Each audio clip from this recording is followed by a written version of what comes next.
बैठक में तनाव भरी खामोशी छा गई थी। सबकी नजरें रमेश जी के चेहरे पर कुछ टटोल रही थी, लेकिन उनका चेहरा सपाट और भावहीन था।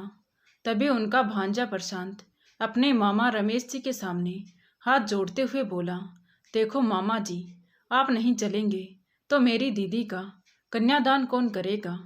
तो रमेश जी आंखें दिखाते हुए बोले, देखो यहाँ ये सब नाटक करने की कोई ज़रूरत नहीं है। मेरा फैसला तुम सबने सुन लिया है। जाकर अपनी माँ से कह देना कि मेरा उनसे हर रिश्ता बहुत पहले ही ख़त्म हो गया था। टूटे हुए रिश्ते की डोर को जोड़ने का प्रयास व्यर्थ है। रही बात कन्यादान की, तो ये काम तो कोई और पड़ोसी भी कर सकता है। रमेश, तुझे क्या हो गया है? प्रशांत जब इतना कह रहा है तो तू मान क्यों नहीं जाता? आखिर प्रिया तेरी भी तो भांजी है। रमेश जी की माँ सुमित्रा जी ने अपने बेटे रमेश को समझाते हुए कहा।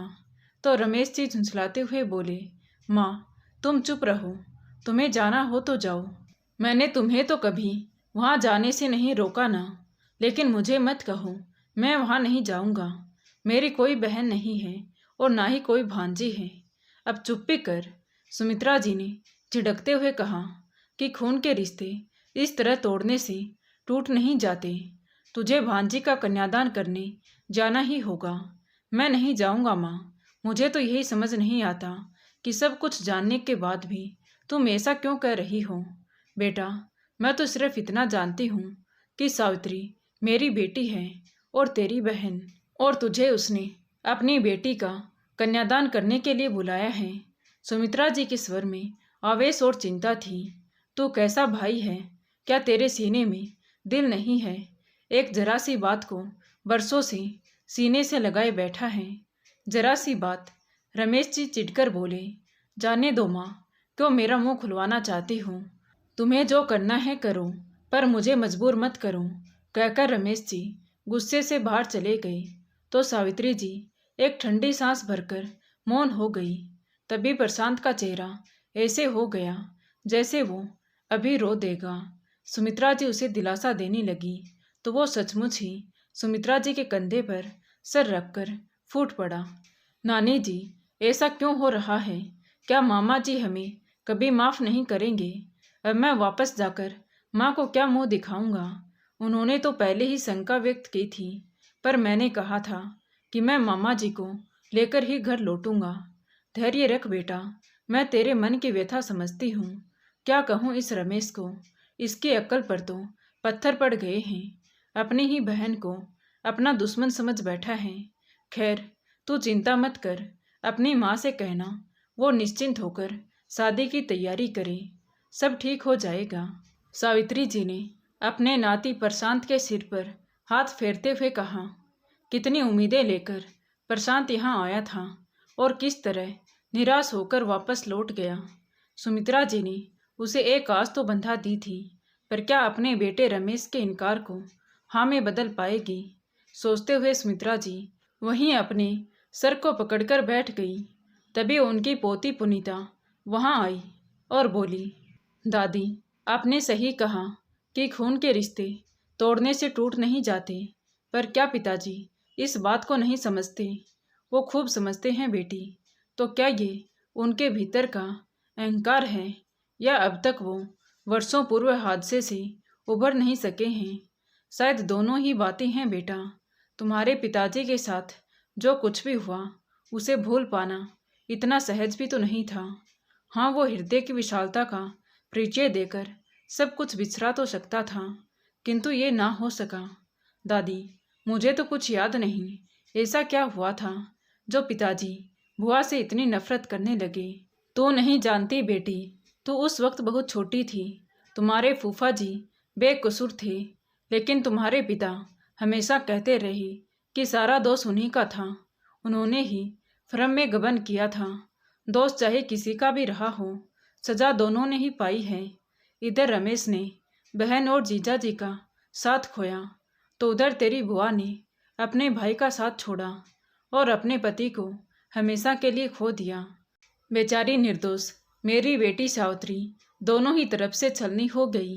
कहते कहते सुमित्रा जी की आंखें भर आई। तो पुनीता बोली, हुआ क्या था दादी, बताओ ना।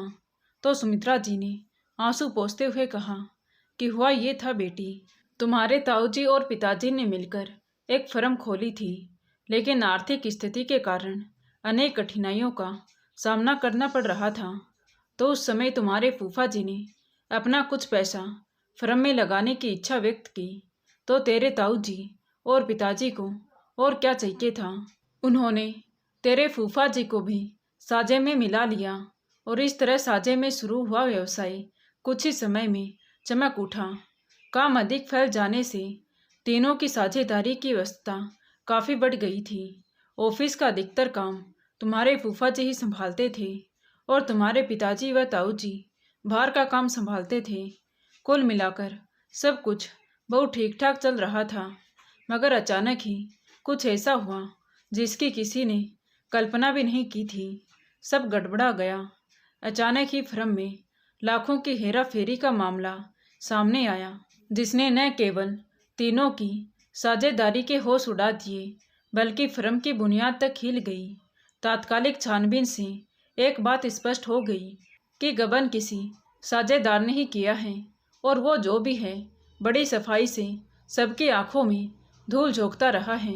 तमाम हेरा फेरी ऑफिस की फाइलों में हुई थी, और वो सब फाइलें यानी कि सभी दस्तावेज तुम्हारे फूफा जी के अधिकार में थे। आखिरकार शक की पहली उंगली उन पर ही उठी। हालांकि तुम्हारे फूफा जी ने इस बात से अभिज्ञता प्रकट की थी और अपने आप को निर्दोष ठहराया था, पर फाइलें उन्हीं की निगरानी में थी, तो बिना उनकी अनुमति या जानकारी के कोई भी उन दस्तावेजों में हेरा फेरी नहीं कर सकता था। लेकिन जाली दस्तावेजों और फर्जी बिलों ने तुम्हारे फूफा जी को पूरी तरह से संदेह के घेरे में ला खड़ा किया था। सवाल ये था कि यदि उन्होंने हेरा फेरी नहीं की तो फिर किसने की। जहाँ तक तुम्हारे पिताजी और ताऊजी का सवाल था, वो इस मामले से कहीं भी जुड़े हुए नहीं थे और ना ही उनके खिलाफ कोई प्रमाण था। प्रमाण तो कोई तुम्हारे फूफा जी के खिलाफ भी नहीं मिला था, लेकिन वो ये बताने की स्थिति में नहीं थे कि अगर फर्म का रुपया उन्होंने नहीं लिया तो फिर कहाँ गया। ऐसी ही दलीलों ने तुम्हारे फूफा जी को परास्त कर दिया था। फिर भी वे सबको यही विश्वास दिलाने की कोशिश करते रहे कि वो निर्दोष हैं, और जो कुछ भी हुआ है वो कब हुआ, कैसे हुआ, वो नहीं जानते। इन घटनाओं ने जहाँ एक ओर तुम्हारे फूफा जी को स्तब्ध और गुमसुम बना दिया था, वहीं तुम्हारे ताऊजी उत्तेजित थे और तेरे फूफा जी से बेहद चिढ़ने लगे थे। जब तब उन पर भड़क उठते थे। ये सुनील तो हमें ही बदनाम करने पर तुला हुआ है। अगर इस पर विश्वास ना होता तो हम सब कुछ इसे कैसे सौंप देते। अब जब सच्चाई सामने आ गई है तो दोहराता फिर रहा है कि वो निर्दोष है। अगर वो निर्दोष है तो क्या हम दोषी हैं? क्या ये हेरा फेरी हमने की है? मुझे तो इस आदमी पर शुरू से ही शक था। इसने सब कुछ पहले ही सोचा हुआ था। हम इसकी मीठी मीठी बातों में आ गए। ये अपने पैसे लगाकर हमें एहसान तले दबाना चाहता था। सोचा होगा कि अगर पकड़ा भी गया तो बहन का लिहाज करके हम चुप कर जाएंगे, मगर उसकी सोची सारी बातें उल्टी हो गई। इसीलिए अब अनाप शनाप बकता फिर रहा है। फिर एक बार तो तेरे ताऊजी ने यहाँ तक भी कह दिया था कि हमें इस आदमी को पुलिस के हवाले कर देना चाहिए, लेकिन मैंने कड़ा विरोध किया और रमेश को भी ये बात अच्छी नहीं लगी कि यदि मामला पुलिस में पहुंच गया तो पूरे परिवार की बदनामी हो जाएगी। बात घर से बाहर तो नहीं जा पाई, लेकिन इस घटना ने चार दीवारी के अंदर ही भारी उथल पुथल मचा दी थी। घर का हर एक प्राणी त्रस्त व पीड़ित था। तेरे पिता रमेश के मन को तो ऐसा आघात लगा कि वो हर तरफ से विरक्त हो गया था। उन्हें फर्म के नुकसान और बदनामी की उतनी चिंता नहीं थी जितना कि विश्वास के टूट जाने का दुख था। रुपया तो फिर से कमाया जा सकता था, मगर विश्वास नहीं। उसने तेरे फूफा जी पर बड़े भाई से भी अधिक विश्वास किया था। बड़ा भाई ऐसा करता तो शायद उसे इतनी पीड़ा नहीं होती, मगर तेरे फूफा जी ऐसा करेंगे ये तो उन्होंने ख्वाबों में भी नहीं सोचा था। उधर तेरे फूफा जी भी कम निराश नहीं थे। वो किसी को भी अपनी नेक नियति का विश्वास नहीं दिला पाए। दुखी होकर उन्होंने ये जगह, ये शहर ही छोड़ देने का फैसला कर लिया। यहाँ बदनामी के सिवा अब रखा ही क्या था। अपने पराये भी तो उनके विरुद्ध हो गए थे। वो तेरी बुआ को लेकर अपने एक मित्र के पास मुंबई चले गए। मुंबई जाने से पहले वो मेरे पास आकर खूब रोए थे। सब लोग मुझे चोर समझते हैं, लेकिन मैंने गबन नहीं किया माँ जी। परिस्थितियों ने मेरे विरुद्ध षड्यंत्र रचा है। मैं चाहकर भी इस कलंक को धो नहीं पाया। मैं भी तो आपका बेटा ही हूँ। मैंने हमेशा सुरेश और रमेश को अपना भाई ही समझा है। क्या मैं अपने भाइयों के साथ ऐसा कर सकता हूँ? क्या आप भी मुझ पर विश्वास नहीं करती? मुझे विश्वास है बेटा कि तुम वैसे नहीं हो जैसा सब समझते हैं, पर मैं भी तुम्हारी ही तरह असहाय हूँ। मगर इतना जानती हूँ कि झूठ के पैर नहीं होते। सच्चाई एक ना एक दिन जरूर सामने आएगी और तब से ये लोग पछताएंगे। मैंने भी विश्वासपूर्ण ढंग से घोषणा की थी। व्यवसाय से तेरे पिता रमेश का मन उचट गया था। उसने फर्म बेच देने का प्रस्ताव रखा तो तेरे सुरेश ताऊजी भी इसके लिए राजी हो गए। गबन और बदनामी के कारण फर्म की जो आधी पर्दी कीमत मिली उसे ही स्वीकार कर लेना पड़ा। रमेश ने प्राइवेट कंपनी में एक नौकरी कर ली, जबकि सुरेश का मन अभी तक व्यवसाय में ही रमा हुआ था। वो फिर से तेरे पिता रमेश के साथ कोई नया काम शुरू करना चाहता था, किंतु रमेश के इनकार के बाद उसने अकेले ही काम शुरू करने का निश्चय कर लिया। फर्म के बिकने के बाद जो पैसा मिला उसका एक हिस्सा रमेश ने तेरे फूफा जी को भिजवा दिया। हालांकि ये बात तेरे ताऊजी को पसंद नहीं आई, मगर रमेश का कहना था कि उसने हमारे साथ जो कुछ भी किया, अगर हम भी उसका हिस्सा लेकर उसके साथ वही करेंगे तो हमें और उसमें क्या अंतर रह जाएगा। ये पैसे मेरे लिए हराम हैं। किंतु लौटती डाक से वो ड्राफ्ट वापस आ गया और साथ में थी तेरे फूफा जी द्वारा लिखी एक छोटी सी चिट्ठी। पैसे मैं वापस भेज रहा हूँ, इस आशा से कि आप इसे स्वीकार कर लेंगे। अब इस पैसे पर मेरा कोई अधिकार नहीं है। फर्म में जो कुछ भी हुआ उसकी नैतिक जिम्मेदारी से मैं मुक्त नहीं हो सकता। यदि इन पैसों से उस नुकसान की थोड़ी सी भी भरपाई हो जाए तो मुझे बेहद खुशी होगी। वक्त ने साथ दिया तो मैं पाई पाई चुका दूंगा, क्योंकि जो नुकसान हुआ है वो आपका ही नहीं, मेरा, हम सबका हुआ है। पत्र पढ़कर सुरेश हंस पड़ा और व्यंग्यात्मक स्वर में कहा था, देखा रमेश, सुन लो माँ, तुम्हारे दामाद ने कैसा आदर्श वखारा है। चोर कहीं का। आखिर उसने सच्चाई स्वीकार कर ही ली, लेकिन अब भी अपने आप को हरिश्चंद्र साबित करने से बाज नहीं आया। उसी समय रमेश भी भड़क उठा। उसने उसी दिन आंगन में सबके सामने कसम खाई थी कि ऐसे जीजा जी का वो जीवन भर मुंह नहीं देखेगा और ना ही ऐसे किसी व्यक्ति से कोई संबंध रखेगा जो शख्स से जुड़ा हो, फिर चाहे वो उनकी बहन ही क्यों ना हो। उसके बाद से ही रमेश ने कभी तेरे फूफा जी का मुंह नहीं देखा। वो ये भी भूल गया कि उनकी कोई अपनी बहन भी है। उसने कभी ये जानने की कोशिश ही नहीं की कि उसकी बहन सावित्री कहाँ है और किस हालत में है। इधर तेरे ताऊ सुरेश ने बिल्कुल ही नए क्षेत्र में हाथ डाला और सफल हो गया। जैसे जैसे संपदा बढ़ी वो खुद और उसका परिवार भौतिकवादी होता चला गया। जब उसे ये घर पुराना नजर आने लगा तो उसने शहर में ही एक घर खरीद लिया और अपने परिवार को लेकर वहीं चला गया। इस बीच बहुत कुछ बदल गया। सब लोग अपनी अपनी जिंदगी में इस तरह मसरूफ हो गए कि गुजरे सालों में किसी को भी तेरी बुआ की याद नहीं आई। रमेश ने अपनी बहन से संबंध तोड़ लिया था, लेकिन मैंने नहीं। इस वजह से रमेश मुझसे भी नाराज रहने लगा और शायद इसीलिए मैं भी तेरी बुआ के प्रति अपनी भावनाओं का खुलकर विचार नहीं कर सकी। मुझे हमेशा बेटे की नाराजगी का डर रहा, पर मैं बराबर तेरी बुआ की खोज खबर लेती रही। तेरी बुआ को अपने भाइयों से एक ही शिकायत थी कि उन्होंने मामले की गहराई में गए बिना ही बहुत जल्दी निष्कर्ष निकाल लिया। यदि ईमानदारी से सच्चाई जानने की कोशिश की होती तो ऐसा ना होता और ना ही उसके पति इस तरह टूटते। तेरी बुआ के पत्रों से ही मुझे समय समय पर सारी बातों का पता चलता रहता। तेरे फूफा जी उसी गम की वजह से बीमार रहने लगे थे और एक दिन उसी हालत में चल बसे। तेरे फूफा जी क्या गए, तेरी बुआ की तो दुनिया ही उजड़ गई।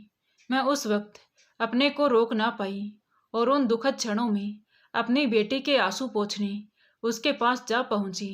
जाने से पहले मैंने रमेश से पहली बार कहा था कि जिसे तू अपना बैरी समझता था वो तो चला गया, अब तू क्यों अड़ा बैठा है, चलकर अपनी बहन को सांत्वना दे।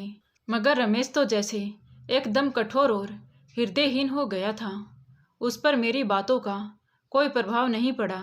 इसके बाद तेरे ताऊजी से भी कुछ कहने का साहस नहीं हुआ मेरा, क्योंकि वो तो पहले ही अपनी बहन को दुश्मन समझ बैठा था। तेरी बुआ ने भाइयों के न आने पर कोई प्रतिक्रिया व्यक्त नहीं की। उसने सारे दुखों को पीकर स्वयं को कठोर बना लिया। पति की मौत पर न वो रोई न चिल्लाई, बल्कि अपने बूढ़े ससुर और बच्चों को धीरज बंधाती रही और उन्हीं के सहयोग से सारे काम निपटाए। क्योंकि अगर वो टूट जाती तो बूढ़े ससुर और मासूम बच्चों का क्या होता। तेरे फूफा जी के जाने के बाद तेरी बुआ के लिए इतने बड़े शहर में रहना संभव नहीं था, सो अपने बच्चों को लेकर और ससुर के साथ गांव चली आई, जहां अपना पैतृक मकान था और थोड़ी बहुत खेती बाड़ी भी। लेकिन दादी ताऊजी के निधन पर तो बुआ आई थी। पुनीता ने पूछा तो सुमित्रा जी बोली, हाँ बेटी। जैसे ही उसको तेरे ताऊजी के निधन का पता चला तो वो खुद को रोक ना पाई। भाई भले ही अपनी बहन को दुश्मन समझ बैठे हों, पर तेरी बुआ ने कभी अपने भाइयों को पराया नहीं समझा। अब भी उसने तो अपनी बेटी प्रिया की शादी में अपने भाई को इतनी उम्मीद से बुलाया है, तो अब भी तेरे पिता का मन नहीं पसीज रहा। क्या नफरत की आग इंसान के तमाम संवेदनाओं को इतना जला देती है। कहकर सुमित्रा जी फूट फूट कर रोने लगी तो उनकी पोती पुनीता सुमित्रा जी को शांत कराते हुए कहने लगी, दादी हम सब मिलकर पापा को समझाएंगे। नहीं बेटी, रमेश कुछ भी समझने को तैयार ही नहीं है तो किसको समझाएंगे। शादी के दिन जैसे जैसे करीब आ रहे थे वैसे वैसे सुमित्रा जी की चिंता और बेचैनी बढ़ती ही जा रही थी। तभी एक दिन सुमित्रा जी के नाम उनकी बेटी सावित्री का एक पत्र आया। उन्होंने भावपूर्ण शब्दों में लिखा था, अगले हफ्ते प्रिया की शादी है, लेकिन भैया नहीं आए। नहीं उसने या तुमने ऐसा कोई संकेत दिया जिससे मैं निश्चिंत हो जाऊं। मैं जानती हूँ माँ कि तुमने भैया को मनाने में कोई कसर नहीं छोड़ी होगी, मगर इस बार भी हमेशा की तरह मेरी झोली में भैया की नफरत ही आई है। माना कि मैं भैया के स्वभाव से खूब परिचित हूँ, जानती हूँ कि कोई उनके फैसले को नहीं बदल सकता, पर माँ मैं भी उनकी ही बहन हूँ। अपने फैसले पर अड़े रहना मुझे भी आता है। मैंने फैसला किया है कि प्रिया का कन्यादान भैया के हाथों से ही होगा। बात केवल परंपरा के निर्वाह की नहीं है, बल्कि एक बहन के प्यार और भांजी के अधिकार की है। मैं अपना फैसला बदल नहीं सकती। यदि भैया नहीं आए तो प्रिया की शादी रुक जाएगी, टूट भी जाएगी तो भी कोई गम नहीं। पत्र पढ़कर सुमित्रा जी एकदम खामोश हो गई। ये सावित्री ने कैसा फैसला कर डाला। क्या उसे अपनी बेटी के भविष्य की कोई चिंता नहीं है। सुमित्रा जी का मन तरह तरह की आशंकाओं से घिरने लगा था।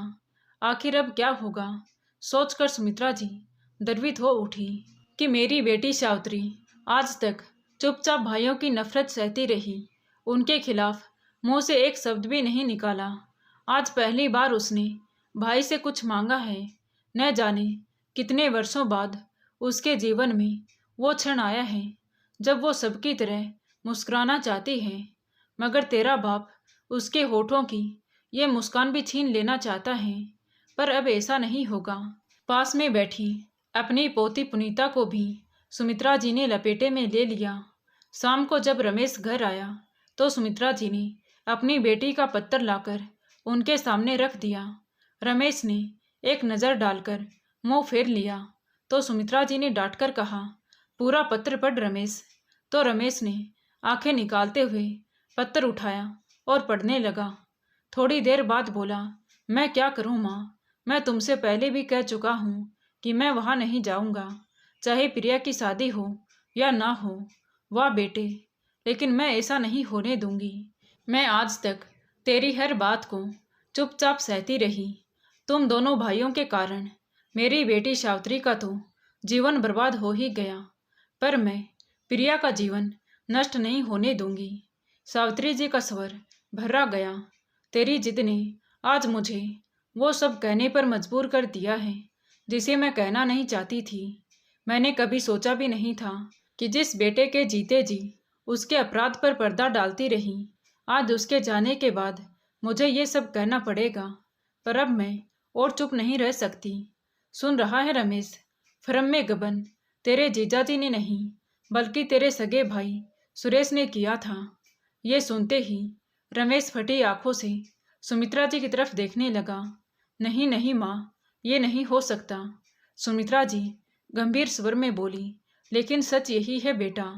क्या मैं तुमसे झूठ बोलूंगी? क्या कोई माँ अपने मृत बेटे पर इस तरह का झूठा लाछन लगा सकती है? बोल, जवाब दे। नहीं माँ, पर यह सब तुझे कैसे पता चला? शायद मैं भी तुम्हारी तरह अंधेरे में रहती और झूठ को सच मान बैठती, लेकिन मुझे शुरू से ही सच्चाई का पता चल गया था। एक दिन बड़ी बहू सुरेश से कह रही थी, सुनो जी, आपने तो फर्म में गबन करके बहुत पैसे कमा लिए और किसी को पता भी नहीं चला। तो सुरेश ने बड़ी बहू से कहा था कि कैसे पता चलता, इसीलिए तो मैंने ऑफिस का काम जीजा जी को दिया था, ताकि शक की उंगली उनके ऊपर उठेगी, मेरे ऊपर कोई शक नहीं करेगा। सुमित्रा जी आगे कुछ बताती उससे पहले ही रमेश बोल उठा, तो तुमने मुझे ये बात पहले क्यों नहीं बताई माँ? कैसे बताती बेटा, मैं जानती थी कि सच्चाई सामने आने के बाद तुम दोनों भाई एक दूसरे के दुश्मन बन जाओगे, और मैं अपने जीते जी इस बात को कैसे बर्दाश्त कर सकती थी। मगर दूसरी तरफ मैं ये भी नहीं चाहती थी कि बेकसूर दामाद को अपराधी कहा जाए और तुम सभी उससे नफरत करो। किंतु दोनों ही बातें नहीं हो सकती थी। मुझे एक का परित्याग करना ही था। मैंने बहुत बार कोशिश की कि सच्चाई बता दूं, पर हर बार मेरी जुबान लड़खड़ा गई। मैं कुछ नहीं कर पाई और तभी से अपने सीने पर एक भारी बोझ लिए जी रही हूँ। कहते कहते सुमित्रा जी की आंखों से झरझर आंसू बहने लगे। माँ, ये तुमने अच्छा नहीं किया। तुम्हारी खामोशी ने बहुत बड़ा अनर्थ कर दिया। रमेश दोनों हाथों से अपना सर पकड़कर धड़ाम से बिस्तर पर गिर गया। अब तक मैं क्या करता रहा? अपनी बहन के साथ कैसा अन्याय करता रहा? मैं गुनहगार हूँ, हत्यारा हूँ। मैंने अपनी बहन का सुहाग उजाड़ दिया, उसे घर से बेघर कर डाला। मैं अपने आप को कभी माफ नहीं कर पाऊंगा, कहकर रमेश फूट फूट कर रोने लगा। थोड़ी देर बाद जब उनके आंसुओं का सैलाब थमा तो सुमित्रा जी ने रमेश को समझाते हुए कहा, नहीं बेटा, इस तरह अपने आप को दोषी मानकर सजा मत दे। दोष किसी एक का नहीं, हम सबका है। वो वक्त ही कुछ ऐसा था, हम सब परिस्थितियों के शिकार हो गए। लेकिन अब ये समय अपनी गलतियों पर रोने का नहीं, बल्कि उन्हें सुधारने का है बेटा। अभी भी बहुत कुछ ऐसा है जो तू संवार सकता है। सुमित्रा जी की बातों ने रमेश के मन को ऐसा संबल प्रदान किया कि वो उठ खड़ा हुआ और अपने बेटे रोहित से कहा, रोहित, तुम अभी टैक्सी बुक करवाओ। माँ, हम सब लोग इसी समय दीदी के पास चल रहे हैं। फिर थोड़ी देर रुककर बोला, लेकिन माँ, दीदी मुझे माफ़ तो कर देगी ना? हाँ बेटा, उसका मन बहुत बड़ा है। वो न केवल तुम्हें माफ़ करेगी बल्कि तुम्हारी वही नन्ही मुन्नी बहन बन जाएगी। सुमित्रा जी ने कहा तो सब लोग हंस दिए और सब लोग शादी में जाने के लिए तैयार हो गए। आखिर आज भाई बहन के बीच वर्षों से कड़ी नफरत और गलत फहमी की दीवार गिर ही गई थी। तो दोस्तों, आपको ये कहानी कैसी लगी कमेंट करके ज़रूर बताएं।